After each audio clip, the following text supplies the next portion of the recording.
سورہ معارج کی آیت نمبر 19، 20 اور 21 میں انسان کی جن 3 خامیوں کا ذکر کیا گیا ہے کہ انسان بہت کم ظرف ہے، وہ صبر بھی نہیں کرتا ہے، وہ بخیل بھی ہے۔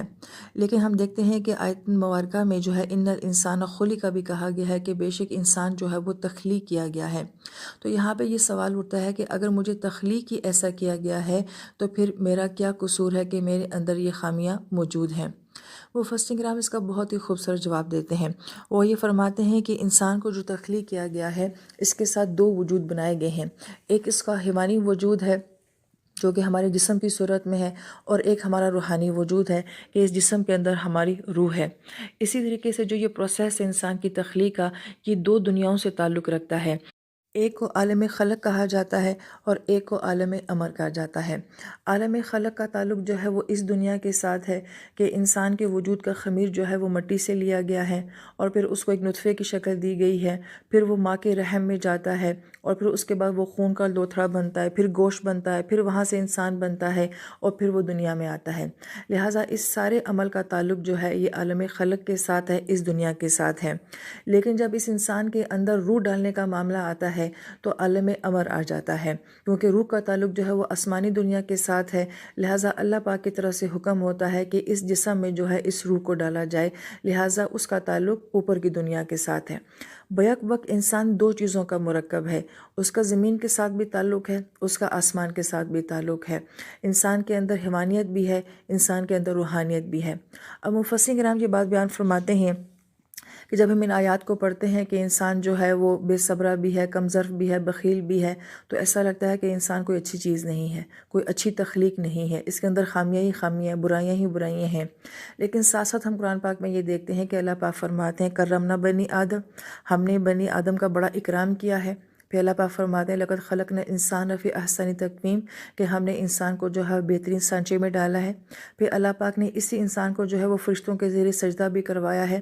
اور سب باتوں سے اعلیٰ بات جو مجھے ایک مفسر کی لگی وہ یہ کہ اللہ پاک نے ہماری تخلیق کو اپنی ذات کے ساتھ منسوب کیا ہے، کہ اللہ پاک نے کل جہان کو کن فیکون کہہ کے بنایا، کہا کہ آسمان بن جا تو وہ بن گیا، زمین کو کہا بن جا تو وہ بن گئی۔ لیکن جب انسانی تخلیق کی بات آئی تو اللہ پاک نے ہمارے نقش و نگار خود بنائے ہیں، ہمارے وجود کو اللہ پاک نے خود تخلیق کیا ہے، اور جس چیز سے پیار ہوتا ہے، جس چیز سے محبت ہوتی ہے، انسان اس کو اپنے سامنے بنواتا ہے یا خود بناتا ہے۔ تو اللہ پاک نے کل جہان تو کن کہہ کے بنایا ہے، مگر اس انسان کو اللہ پاک نے خود اپنے مبارک ہاتھوں سے جو ہے وہ تخلیق کیا ہے۔ اب اللہ تعالیٰ کے مبارک ہاتھ کیا ہیں تو یہ متشابہات میں سے ہے، اس کی تحقیق میں نہیں جانا چاہیے۔ لیکن میرا وجود جو ہے، میرا چہرہ جو ہے، یہ میرے رب کی تخلیق ہے۔ اب مفسرین کرام یہ فرماتے ہیں کہ اس سے تو پتہ چلتا ہے کہ انسان کی بہت بڑی عزت ہے اور انسان کو تو بہت اعلیٰ معیار ہے۔ اب ان دونوں چیزوں کے اندر مناسبت کیا ہے؟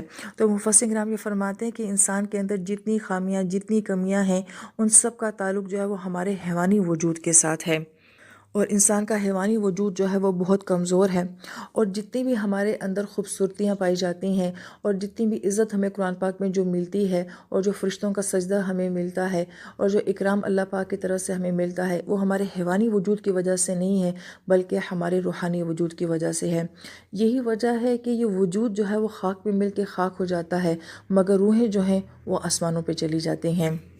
اس لیے بعض اہل علم نے بڑی پیاری بات یہ فرمائی ہے کہ ہمارے اندر جو بھی کمی خامی ہے وہ ہمارے اس حیوانی وجود کے اندر ہے، اور اس کا تعلق ہماری اس دنیا کے ساتھ ہے۔ ہماری روحیں جو ہوتی ہیں وہ بالکل خالص اور پیور ہوتی ہیں، کیونکہ آسمانی چیز میں کسی بھی قسم کی کوئی کمی نہیں ہے، کیونکہ روح کی نسبت ہی اللہ پاک کے ساتھ ہے، آسمانی دنیا کے ساتھ ہے، اور وہاں کوئی کمیاں نہیں ہوتی، وہاں کوئی خامیاں نہیں ہوتی ہیں۔ لہٰذا روح جو ہوتی ہے وہ بہت خالص ہوتی ہے، بہت پیور ہوتی ہے۔ اس سے مفسرین کرام یہ فرماتے ہیں کہ ہم عموماً اپنی زبان میں جو ایک بات بولتے ہیں کہ اس کی فطرت ہی بڑی گندی ہے، یہ جملہ نہیں بولنا چاہیے، کیونکہ فطرت غلط نہیں ہو سکتی ہے، فطرت پاکیزہ ہے۔ حدیث پاک میں آتا ہے کہ انسان فطرتاً جو ہے وہ ایمان پر پیدا ہوتا ہے، اسلام پر پیدا ہوتا ہے۔ لہٰذا جب کسی کی خامی کو کوٹ کیا جائے تو یہ کہنا چاہیے کہ انسانی جبلت کے اندر یہ خامی ہے۔ لہٰذا انسان بے صبرہ بھی ہے، کم ظرف بھی ہے، بخیل بھی ہے، یہ میری روح کے اندر نہیں ہے، یہ میری جبلت کے اندر ہے، اور میری جبلت کا تعلق جو ہے وہ میرے حیوانی وجود کے ساتھ ہے۔ اسی ضمن میں اہل علم کے درمیان میں ایک بحث یہ چلتی ہے کہ کیا چیزیں جو ہوتی ہیں وہ خیر ہوتی ہیں اور کون سی چیزیں ایسی ہیں جو شر ہوتی ہیں۔ لہٰذا کچھ اہل علم نے تو فرمایا کہ یہ چیزیں جو ہیں یہ خیر ہیں اور باقی چیزیں جو ہیں وہ شر ہیں۔ لیکن بعض اہل علم نے جو بہت ہی پیاری بات فرمائی ہے وہ یہ فرماتے ہیں کہ دنیا میں کچھ بھی شر نہیں ہے۔ دراصل میں دنیا میں ہر چیز خیر ہی خیر ہے، لیکن ہمارا دیکھنے کا انداز ایسا ہوتا ہے کہ وہ ہمیں شر نظر آ رہا ہوتا ہے۔ مثلا ہم دنیا میں بیماری کو، دکھوں کو، غموں کو، حادثات کو، ان سب چیزوں کو ہم شر سمجھ رہے ہوتے ہیں، مگر اللہ پاک کی طرف سے تو یہ بھی خیر بن کر آ رہی ہوتی ہیں۔ اسی طریقے سے دنیا میں کچھ جانور یا حیوانات ایسے ہیں جو کہ بظاہر لگتا ہے کہ شر ہیں، ان کے اندر زہر ہے، مگر کہیں نہ کہیں وہ بھی نفع دے رہے ہوتے ہیں۔ مثلا ایک تاریکی ہے دنیا میں کہ جس سے پورا جہان جو ہے وہ اندھیرے میں چلا جاتا ہے، مگر اس اندھیرے کے اندر بھی اللہ پاک نے خیر رکھی ہوئی ہے، اس میں بھی انسان کے لیے بہت سارے فائدے ہیں۔ لہٰذا وہ یہ فرماتے ہیں کہ دنیا کی ہر تخلیق کو یا دنیا کے ہر معاملے کو اگر دیکھا جائے، جو بظاہر ہمیں شر نظر آ رہا ہوتا ہے، مگر اس کے اندر بھی کہیں نہ کہیں جو ہے وہ خیر ہوتی ہے۔ اب اس ساری بحث کے بعد جب یہ بات ثابت ہو جاتی ہے کہ یہ خامیاں، یہ کمیاں جو ہیں ہماری حیوانی وجود کے اندر ہیں، ہمارا روحانی وجود اس سے پاک ہوتا ہے، تو پھر دوسرا سوال پیدا ہوتا ہے، اور وہ سوال یہ پیدا ہوتا ہے تو پھر کیا میں ان خامیوں کو قبول کر لوں اور میں ان کے ساتھ ہی اپنی زندگی گزار دوں کہ اب یہ اللہ پاک نے میرے حیوانی وجود میں رکھی ہیں، اب یہ وجود بھی تو میرا ہی وجود ہے اور مجھے انہی کے ساتھ زندگی گزارنی ہے۔ تو مفسرین کرام فرماتے ہیں کہ سورہ معارج بہت ہی خوبصورت صورت مبارکہ ہے۔ اللہ پاک نے انسان کے اندر یہ ساری جو کمیاں رکھی ہیں، تو اللہ پاک نے ان کمیوں کا حل بھی بتایا ہے، ان کا متبادل بھی بتایا ہے، ان کا علاج بھی بتایا ہے، اور آنے والی تمام آیات جو ہیں وہ ان خامیوں کو دور کرنے کے لیے ہیں کہ جو ان اعمال کے اوپر عمل کرے گا وہ اپنے آپ کو ان خامیوں سے آزاد کروا دے گا۔ بعض اہل علم اس کی مثال یوں بیان کرتے ہیں کہ ایک زمین ہوتی ہے، تو زمین کے اندر جو ہے بہت کچھ اگتا ہے، گھاس بھی اگتا ہے، جھاڑیاں بھی اگتی ہیں، کانٹے بھی اگتے ہیں، مگر وہیں پہ فصل بھی اگتی ہے اور وہیں پہ پھول بھی اگتے ہیں۔ مالی کا کام کیا ہوتا ہے کہ وہ جھاڑیوں کو کاٹتا ہے، کانٹوں کو علیحدہ کرتا ہے اور پھول کی جو ہے وہ پرورش کرتا ہے۔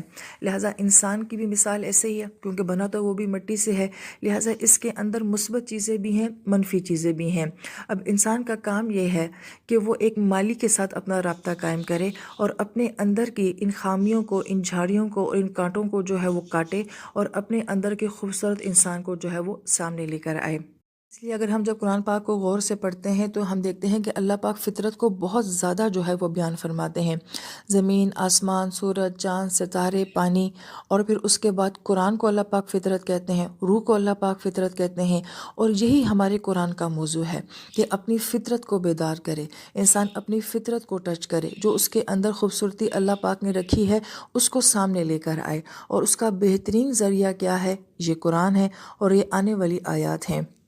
لہٰذا اس ضمن میں اہل علم جو بہت ہی اہم نکتہ بیان فرماتے ہیں کہ اللہ پاک نے ہمارے جسم کے اندر بہت زیادہ صلاحیتیں رکھی ہوئی ہیں، بلکہ انسان ایک خفیہ دنیا ہے کہ اللہ پاک نے اس کے اندر کیا کچھ رکھا ہے یہ ابھی تک خود بھی انسان نہیں جان سکا ہے۔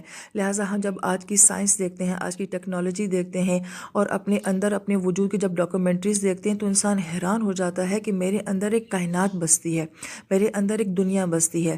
لہٰذا ہر انسان جو ہمیں بہت معمولی نظر آتا ہے مگر اس کے اندر ایک جہان آباد ہوتا ہے۔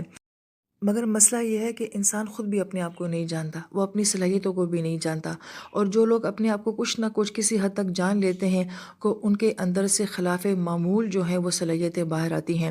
لہذا یہ جو ورلڈ ریکارڈ بنتے ہیں یہ بھی تو انسان ہی بناتے ہیں۔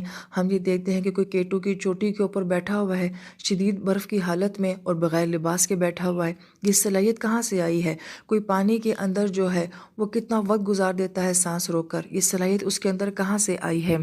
کوئی محض اپنے بالوں سے یا اپنی مونچھوں سے جو ہے وہ ٹرک کو کھینچ رہا ہے، کوئی اپنے ہاتھ سے جو ہے وہ پتھر کو توڑ رہا ہے۔ لہٰذا یہ جتنے بھی ورلڈ ریکارڈ بنتے ہیں جو خلاف معمول قسم کے کام انسان کر جاتا ہے، یہ انسان کے اندر اللہ پاک نے جو صلاحیت رکھی ہے یہ اس کو استعمال کرنا جان لیتے ہیں، اس کو ایکسپلور کرنا جو ہے وہ جان لیتے ہیں۔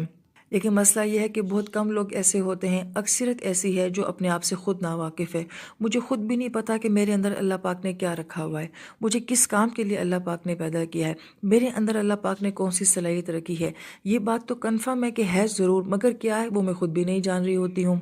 اور جو انسان اس کو جان لیتا ہے تو پھر وہ دنیا میں نام کما لیتا ہے، دنیا میں بھی کما لیتا ہے، اور اگر ایمان ہو تو پھر آخرت میں بھی اپنا مقام بنا لیتا ہے۔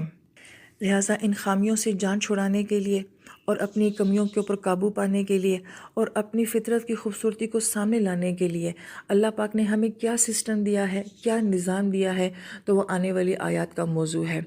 لہٰذا ہمیں اللہ تعالیٰ سے یہ دعا بھی مانگنی چاہیے کہ مالک اللہ مجھے میری ذات سے واقفیت نصیب فرما، مجھے اپنے آپ کو جاننے کی توفیق نصیب فرما، جو تو نے میرے اندر صلاحیت رکھی ہے اللہ تعالیٰ مجھے اس صلاحیت کو استعمال کرنے کی توفیق نصیب فرما۔ میں ایک گمنام جی کے گمنام نہیں مرنا چاہتی، بلکہ میں دنیا میں نام کے ساتھ اور آخرت کے مقام کے ساتھ جینا اور مرنا چاہتی ہوں۔ اللہ پاک ہر مسلمان مومن کو یہ صفت نصیب فرمائے، آمین یا رب العالمین۔